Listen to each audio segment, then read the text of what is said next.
Why, hello, ladies and gentlemen. On today's show, part 4 of my breakdown of Keith Law's top 50 free agents heading into the 2022 season, including our first relievers mentioned on the list. That's right, you got to give some love to relief pitching. It's important, guys. They might not make all the headlines, but it's important. And a little bit of the old ageless wonder that is involved in this one. And H to the Rizzo, Anthony Rizzo, big name, all the way down here in the 30s. Kind of crazy, right? Well, it's not necessarily an indictment of him. It's a reflection on how deep this free agent class is, guys. You know what it is. Part 4 of the breakdown. Let's get to it. Let's go, Locked On Padres. Let's go!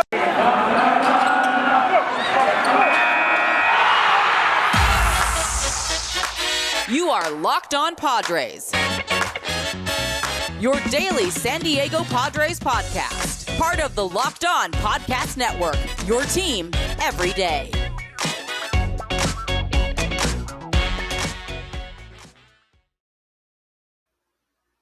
Greetings, ladies and gentlemen, and welcome to an edition of Locked On Padres podcast, which is part of the Locked On Podcast Network, your team every day for Thursday, November 18th. As always, I'm your host with sometimes, occasionally, but certainly not always the most, Javier Reyes. You might be familiar with some of my baseball-related work at places like Baseball FYI, Friars on Base, Off the Bench Baseball, or Just Baseball, to which I am a staff writer for. You can check out my latest article on the Padres pitching situation from a more broader lens and where I feel they rank in terms of their need for starting pitching. Are they top the tier? Are they the middle tier, bottom tier? Whatever. Go check that out at justbaseball.com. Also, you can check me out on Twitter at Javipeno, JAVIIPNO. I am currently pointing to it, which means that if you see me pointing to it, that means you're watching the YouTube. You can check it out on YouTube. The show Locked On Padres on YouTube. There is a link in the description for all my audio listeners. And of course, at LO_Padres for the Twitter account. For the show, I should say. My Twitter account I already gave you, duh. Thank you guys, as always, for making Locked On Padres your hashtag first listen every day. We are free and available on all platforms. And today's show is a goodie. I'm going to say it. Dare I venture, today's part 4 breakdown of Keith Law's top 50 free agents heading into the 2022 season. Dare I say that the crop of people that we're going to go through today, even more interesting than part 3. I know, and that's not an indictment on part 3. That's not an indictment on anybody being ranked this low or whatever. It's a really deep free agent class. I think there's so many fun players in here, even if they aren't necessarily going to be difference makers. They're still fun. JD Martinez, who we talked about in part 3, the fact that he's around the mid-30s range, it's just kind of fun. Maybe it's just because there's more name value than real value. That could be the case. Maybe I'm valuing that it's JD Martinez versus a guy who's worth 2.8 WAR, whatever numbers you nerds want to talk about. Bottom line is, I think it's a really fun offseason. It's definitely going to be very cool. Robbie Ray just won the Cy Young yesterday, by the way. And speaking of which, let me just mention someone who's responded to my tweets a bunch. Brandon Evans, 6'1". I hope you're still going to be saying, in quotes, Blake Snell has turned into Robbie Ray next year, because it will have quite literally the opposite meaning as it did this year and will mean that he's our ace. That's true. For those unfamiliar, I said for a lot of time, speaking of the Padres pitch hitting situation, a while ago, I said Blake Snell basically became Robbie Ray, just walking a lot of people, giving up home runs. Yes, the strikeout rate was there, but just giving up a whole lot of home runs and runs. Maybe that means that Blake Snell will turn into Robbie Ray. For the record, I would have voted for Robbie Ray too. I know that there was a lot of areas in which Cole was better. However, sue me, stat nerds, I thought that Robbie Ray was just an impressive. It felt like when that team really needed starts against good teams, he delivered and had a lot of moments this year, more than Cole did. You know what everyone's going to remember from Cole's 2021 season? That playoff game that he was an absolute disaster. Yeah, he had that one game against Houston, but still, just wasn't for me. And Robbie Ray also just totally unexpected. So I like stuff like that. Sue me. But anyway, guys, we've already haven't been talking enough about what the topic of today's episode is. So let's get right into it, starting with number 31 on what's his face's hold on. Why am I glitching here? On Keith Law's top 50 heading into the 2022 season. Number 31 is our very first relief pitcher, Raziel Iglesias, age 32, right-handed pitcher. In 2021, he had a WAR of 2.8, a career WAR of 11.4. Look, he's been very good in the bullpen for a while now. which is what I will say. There's a consistency to Raziel Iglesias that I think a lot of teams really like. He's got that fastball that can generate. He was actually, aside from Ohtani, probably the only other bright spot on that Angels team this year. Yeah, he had a couple games early on where he blew a bunch of saves. He looked a little bit out of sorts, but so is every other relief pitcher, man. That doesn't really say much in a 162 game sort of sample size. Raziel Iglesias is good. He's a top free agent reliever heading into this market. But most importantly, is he a guy that the Padres should be going after? I wouldn't hate it. Again, there's very few moves that I'm going to hate. You know what I'm saying? Like it's just rare that I'm going to hate a move that a team makes that revolves around money. At least in my opinion. But what was interesting about Raziel Iglesias today is that he turned down a decent amount of money. Reportedly, he turned down apparently like 18.9 million a year, and he wants 4 for 50. 60 million is probably around the range that he's probably guessing. But for 32 years old, I mean, I know he's been a beast, but still, that's quite a lot. So he's very pricey. I don't think this is the direction that the Padres should go in. He's a very pricey reliever, and I think that there are more needs that the Padres need to settle with. I am totally fine with going bargain bin hunting and trying to get some other relievers. Hey, we did it with Mark Melancon, and we, to a degree, did it with Keone Kela. So my thing is, let's do that. I think the Padres bullpen is still okay. I know that they kind of imploded too long in the second half, but I think part of that was, yes, I think they played a little bit above their head, but two, I think that you have to take into account that there was a lot of bullpen games, whether it be short Blake Snell starts against like the Rockies where he gets lit up in 3 games, or it be, a couple Yu Darvish starts, and most importantly, a bunch of Ryan Weathers starts where it was rare that he got past the 4th inning. So that might have placed a little bit on the team, and just in fact, the whole team collapsed. So there's got to be some transitional property, whatever you call it, throughout.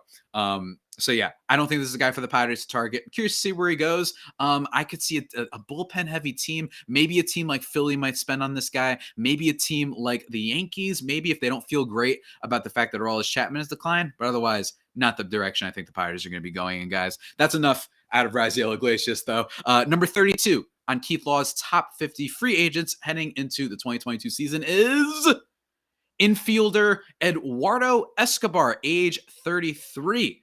That's right, guys. You heard of him. He went and got traded to Milwaukee at the deadline because they needed some offensive boost.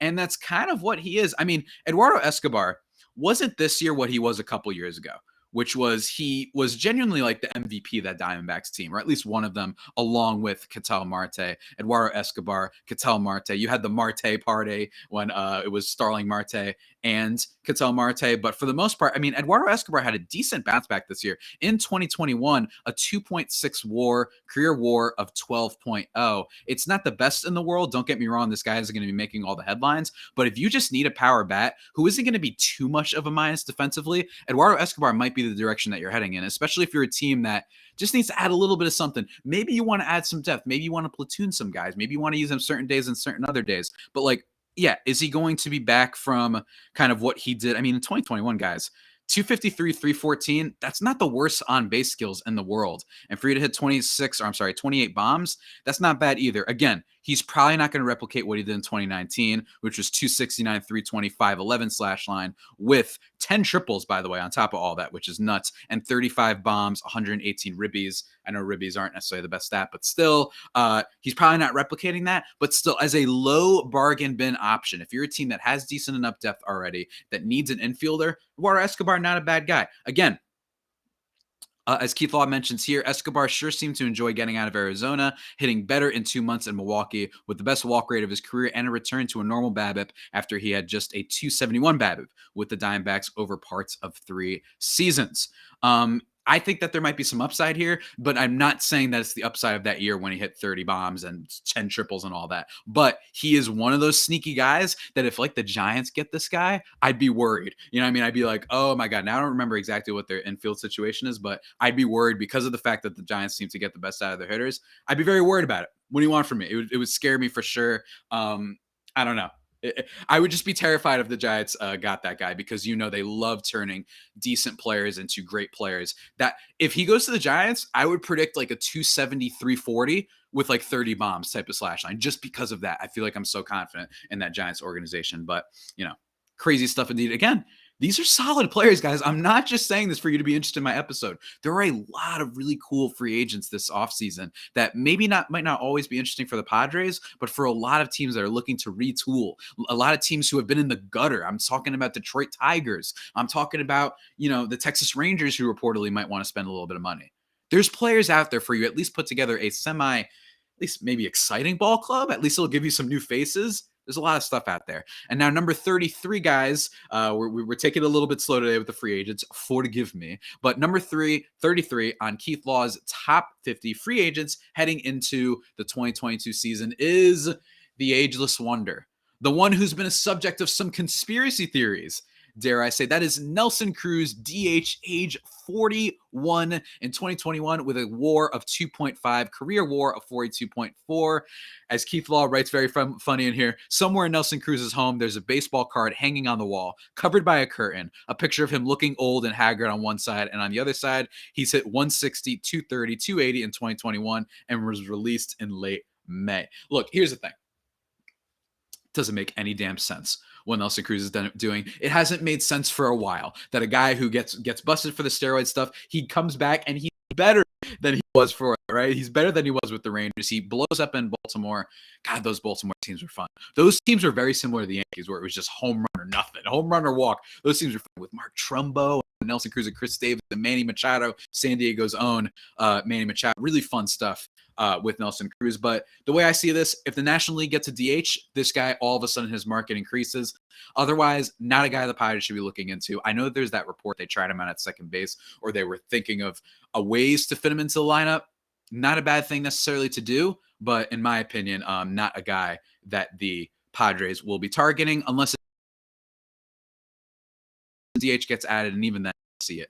But definitely a name to keep an eye on. Again, I don't know into a conspiracy theory. Some people are saying maybe he lied. You know how there was a conspiracy theory that Albert Pujols lied about his age and actually signed a 10-year deal when he was 35. Maybe Nelson Cruz lied about his age and he actually kept, he was actually like 25.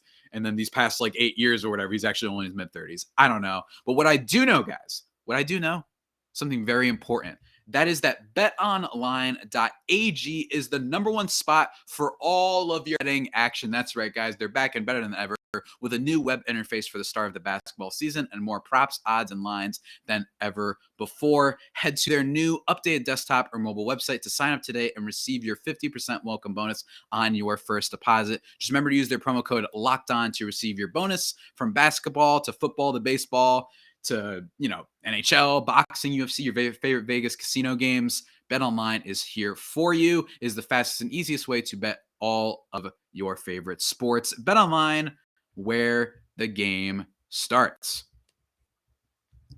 Again, guys, I just want to reiterate, thank you for making Locked On Padres your hashtag first listen every day. We are free and available on all platforms. Now, let's move on. We talked a bunch about threes. You guys know to go on tangents and what have you. But number 34, another name player. So far as I'm concerned, a lot of name players so far. Raziel Iglesias has become a very consistent player. Nelson Cruz, we just talked about him. And now another big name player. And it's kind of crazy to say that he's all the way down here. It is Mr. H to the Rizzo, Anthony Rizzo, first baseman, age 32. This guy's a weird one. And don't get me wrong, I'd rather have him than our current first baseman, but have been some signs of decline. I didn't like that.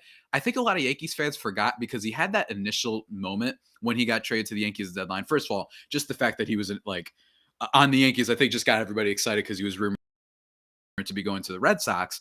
But I think people got 3 home runs into 2 games and then hit really well at the beginning for them. People kind of forgot that he wasn't kind of all that great. Keith Law mentions here, Rizzo comes to free agency after a decade with the Cubs that included his prime seasons, but age has started to catch up with him a little bit, as it does to us all. He says in parentheses, thank you, Keith. He's probably looking at an everyday player ceiling and a payday to match, rather than the star money he would have gotten 3 or 4 years ago. He's lost some bat speed, so better velocity is becoming a problem for him, and his walk and strikeout rates are slowly heading in the wrong direction. He's still patient enough and has enough power to be possible regular at first, especially since he continues to show well against left-handed pitchers, but there's more downside potential than upside here. I agree. And I think that this might be, dare I say, out of everyone I've mentioned, more of a name value than real value player. Like the name value kind of outshines his real value. You know what I'm saying? I think that for fantasy baseball players out there, people who kept drafting Pujols, they would like overdraft him every year when he was with the Angels those first few years when he really was just kind of okay. But they would overdraft him because it was our Pujols. Anthony Rizzo, I think, is a little bit of the same thing, but I think there's going to be a team that bets on him returning to his old days. Maybe, hey, we just talked about JD Martinez last episode. Maybe Anthony Rizzo can go back to being a better walk rate guy, better, kind of less strikeout rate and what have you, and give you some home runs. Maybe he's a 28 home run guy with a 250 batting average, 330 on base. That's not too bad. You know what I'm saying? Maybe it's Eduardo Escobar numbers, but again, that's my thing. You might get the same amount of value for less, considering his name, considering his stature, for a guy like Eduardo Escobar and some other kind of free agents that are available on the market, at least in my opinion. I don't think this is a guy that the Padres are going to go after. Maybe if there's the DH, maybe you could do the platoon thing since he does hit well against lefties. It would be interesting if you move Haas maybe to DH, if they add the DH, and then you move Anthony Rizzo to first base. Maybe you put Cronenworth every now and then there. You kind of mix and match because his defense isn't too bad either, being Rizzo. So maybe that could be interesting, but otherwise, I just feel like he's not going to necessarily deliver the same value he might have delivered name-wise a few years ago, as Keith Law kind of mentions here. But again, that's just my opinion.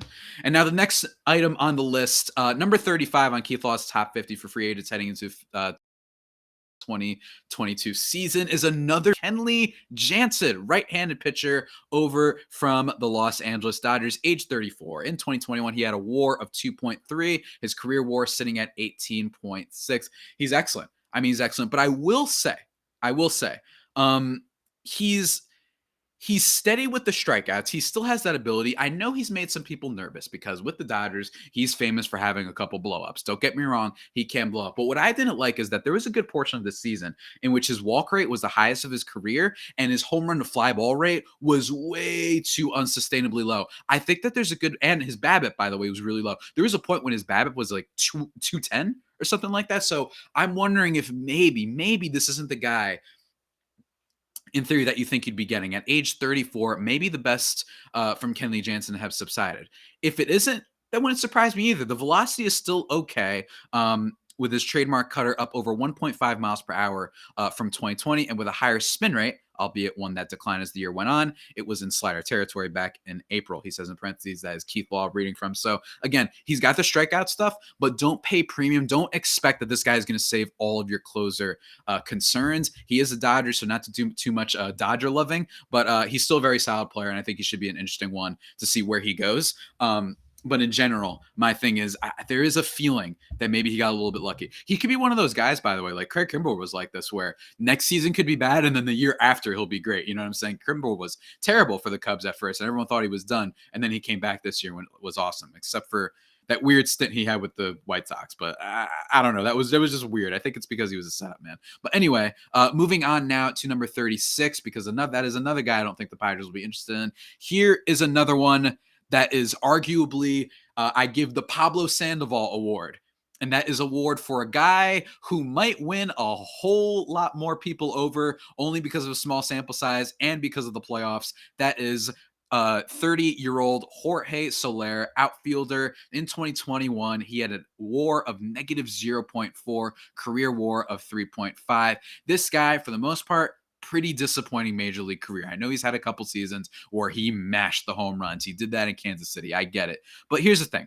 As Keith Law writes here, the Soler we saw for 55 games with Atlanta at the end of 2021 looked an awful lot like the guy who set the, since broken, single-season record for home runs as a Royal back in 2019, and I think that's the guy he can be moving forward. He hits the ball extremely hard with peak exit velocities typically in the top 1% to 2% of major leaguers, and his average contact level is also high quality.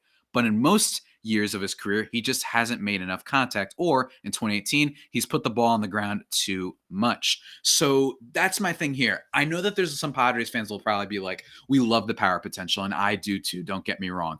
But it's just, it seemed he's the type of guy that worries me where I could see it going either way. This whole first half that he had, you know what I'm saying, with Kansas City, where he was terrible this year, was there some unluckiness? Yes, he was hitting the ball hard, hardest of his career, and his walk rate wasn't atrocious. His strikeout rate was still up there, but whose isn't these days? But most importantly, his BABIP was astronomically low. His home run fly ball rate was really high, or was really like extraordinarily low, kind of like the Kenley Jansen of hitters almost, like just getting really unlucky, and he bounced back with the Braves. I'm really wondering who is going to take a shot on this guy. He's only 30 years old, which isn't too bad. It doesn't make me as nervous as if this guy was like 35. And I'm like, I don't know, man. I think that there's no way that this could get any better. But I don't know. Maybe you can get yourself a 240 batting average guy, maybe like a decent on base percentage, and a guy who's just going to hit bombs. It can happen. If the Padres look into this, though, however, it's not like he's giving you what's the word?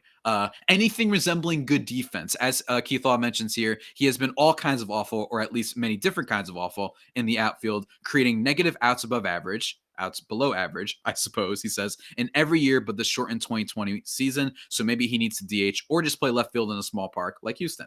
And I agree. Unless we get the DH, this is not a trade target for the Padres. I don't want him playing outfield. I've mentioned this ad nauseum at the beginning. The Padres need guys who can at least be okay defensively. I mentioned this with Avisail Garcia. I even mentioned this with another player that I'm blanking on right now. Give me some average, okay defenders, not liabilities. We had that with Pham last year. We've had that mostly with Myers. We have that with the guy at first base. We somewhat had it for the guy at shortstop, Tatis, although I think that he's going to get better. But still, that's what I want. Solid defense. You saw what happened with the Cardinals this year. Maybe just take the blueprint. The fact that like everyone on their team won a Gold Glove this year, I think means a little bit of something into why they were able to kind of have that miraculous comeback season that they did this year. But again, that's just my opinion, guys. And now before we move on to the next, the final four that I want to mention for this free agency breakdown, guys, let me just take a quick break for my audio listeners. Boom. And we're back, everybody. Yeah, I forget sometimes to like, I don't know. I thought I had an ad read and I didn't. What do you want from me? I'm not perfect sometimes. Although, let me tell you, for all my video listeners, check out my sweet hoodie right now. You might like it. It looks pretty good. For all my YouTube listeners and audio listeners, go check it out. I think I'm looking all right. I like to wear something different every now and then to change things up. I've had like all these black t-shirts for a while, the Hanes black tees in this case, and I haven't really changed it up lately, so I got to make it a little bit different. But anyway, guys, enough of that. Moving on to number 37 of Keith Law's top 50 free agents heading into the 2022 season is 35-year-old Colin Mchugh, right-handed pitcher. He is a reliever. 2021 WAR of 1.9, very quietly, and then a career WAR of 10.9. As Keith Law mentions here, after opting out of the 2020 season, Mchugh returned from his worst major league season in 2019 this year to performances, working in a varied role for the Rays, where he averaged closer to 2 innings per appearance. Hearsay just a few years ago. Mostly a slider cutter guy. He's really solid. I think that he's not quite the low end because he is the third relief pitcher that we've mentioned. He's very solid, though. I like it when kind of starters go to relievers. That's usually just a fun sign because I feel happy that guys who didn't make it as a starter kind of finding their way as relief pitchers. Hey, we have Drew Momrans on the Padres, right? But again, I don't necessarily know if this is an area the Padres needs to go into. However, Keith Law says, I'd give Mchugh 2 years and $8 million to $10 million to keep doing what he's doing. My thing is this.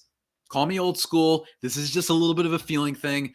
The Rays get a lot of the best out of a lot of guys. You know what I'm saying? And it's not like Colin Mchugh exactly is a dude who's been elite before. Nelson Cruz has been elite before, so you don't have to necessarily use that excuse with him. But with Colin Mchugh, I don't know, man. I don't know. He just makes me a little bit nervous coming from Tampa Bay. I don't know if they helped refine his mechanics and all that stuff. I just think it's a little bit weird. I think he's a decent play if you want to go for a reliever. But then again, if you're at the level of Colin Mchugh for what it might cost for him, I think you might as well just try and find some other guys, like try and find this year's Mark Melancon. That's just kind of my view on it. Try and find a guy for $4 million or maybe even $5 million, kind of half of what it might cost to get a Colin Mchugh. Even if he was good this past year, just makes me a little bit nervous. But again, not a guy that the Padres will be going after. So let's move on, guys. Next on the list, number 38 on the list of Keith Law's top 50 free agents heading into the 2022 season is left-handed pitcher, age 32, Tyler Anderson. 2021 WAR of 1.6, career WAR of 8.1. He mentions here, Anderson is a serviceable fourth starter, a lefty with a four-pitch mix, nothing plus, with excellent control, but a tendency to give up the long ball, even now that he's no longer pitching in Denver. Let me see here.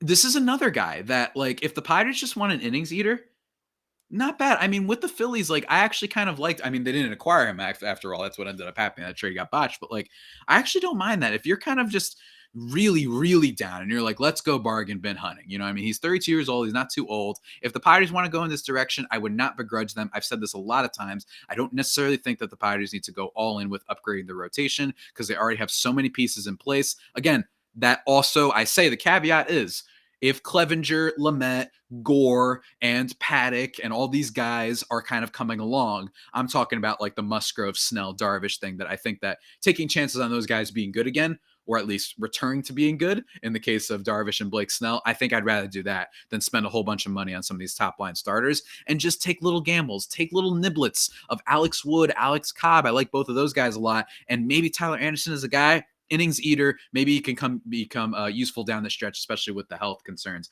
that the Padres starting pitchers seem to always have. So not a bad one, but I don't see any upside. That's my difference between him and Alex Wood, which granted is why Keith Law ranked those guys higher. I just don't see that much upside here. So that does worry me a little bit.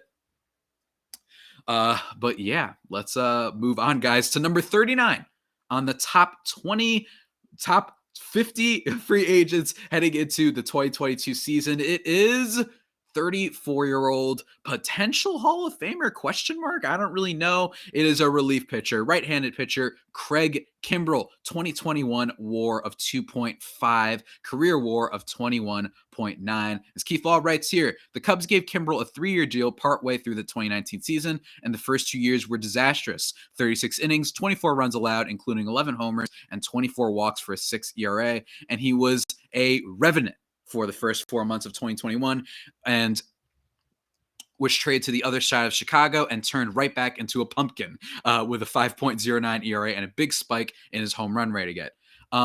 This is a really interesting one. Now, I believe that the White Sox just extended him, if I'm not mistaken. So I didn't know that was going to happen.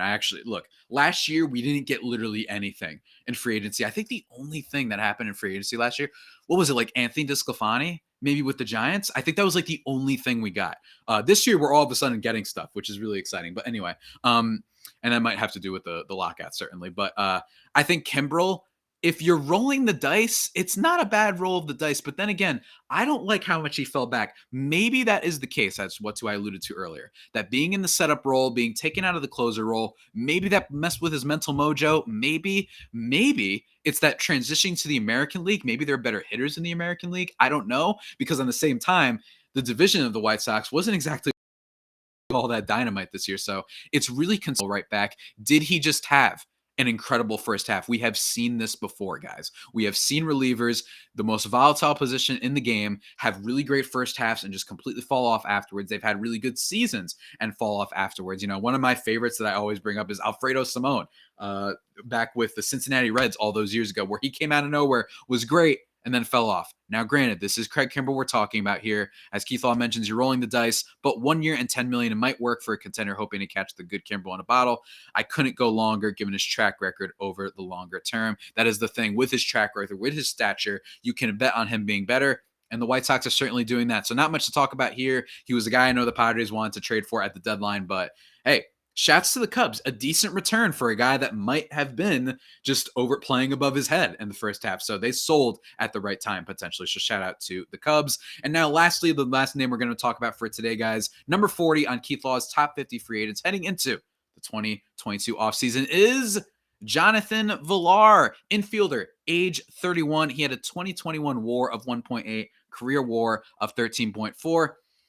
As Keith Law writes here, in 6 years since Houston traded Valar to Milwaukee, he has played for 5 different teams, been outrighted by Baltimore off of a 4.3 WAR season, produced 1 WAR or more 4 times, and played at least 100 games at second base, shortstop, and third base. He's not a very good defender with consistently negative outs above average figures at all 3 spots, but he's typically a league average hitter, and that will play for a non-contender that needs an infielder or a contender looking for a useful bench piece.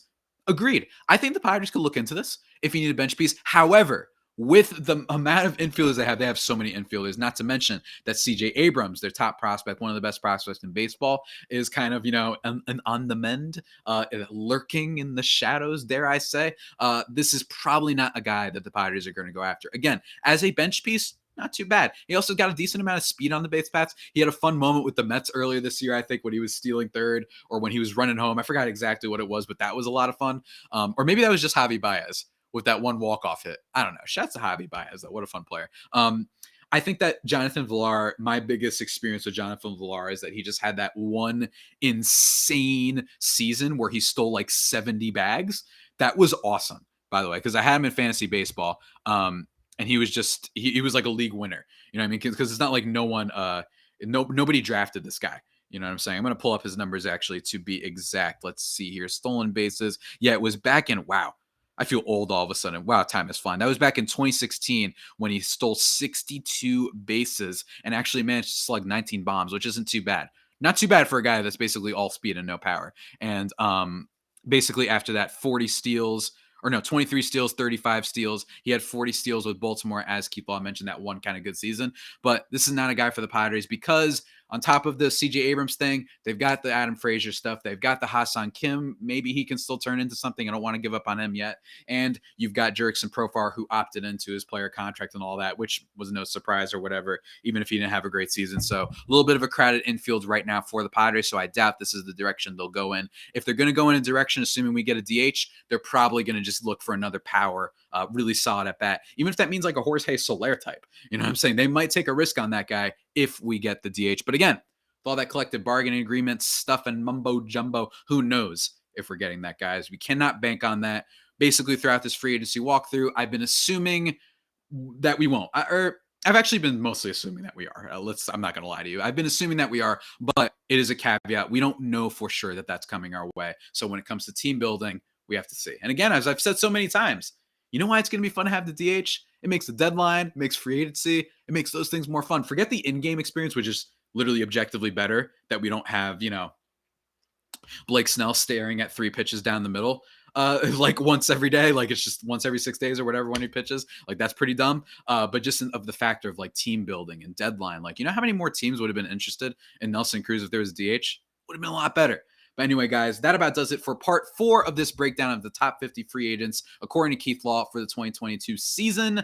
In terms of the future of this podcast, tomorrow, I'm finishing it up. We're finishing up the pod unless we get, I don't know if they're announcing the MVP award tomorrow. We will talk about that probably, just because, to be frank with you, it's the big leading topic. That's probably one of the last things we'll get from the baseball season for a little bit until we get some of those big free agents that sign. So we'll be talking about that if we do get the announcements about Juan Soto, Bryce Harper, or our own Fernando Tatis Jr. League MVP, and just kind of breaking that down, giving my thoughts on the American League, Cy Young, all that stuff, if that does happen. But otherwise, by the time you guys are watching this, if we don't get those awards announced, we will be doing part 5 of the breakdown. And then next week, got some fun stuff planned that I won't talk about yet until I confirm it. Maybe a little bit of what we're thankful for in baseball type of stuff. I don't know. It's going to be a lot of fun with some guest guys. But that all being said, that about does it for today's edition of the Locked On Padres podcast, the only pod that may be better than the Padres themselves. Remember to subscribe to the podcast wherever you get your podcasts from: Stitcher, Spotify, Apple Podcasts, Google Podcasts, Himalaya, wherever. Follow me on Twitter at Javipeno, JAVIIPENO, or at LO_Padres for the Twitter page for the show, or Locked On Padres on YouTube to see me in my fresh looking jacket. You know what I'm saying? Not Padres colors. I'm working on that, but they're just my fresh jacket. If you want to see all that, guys, feel free to check it out. And until next time, stay safe and, of course, stay faithful. My Friar Faithful homies, take care.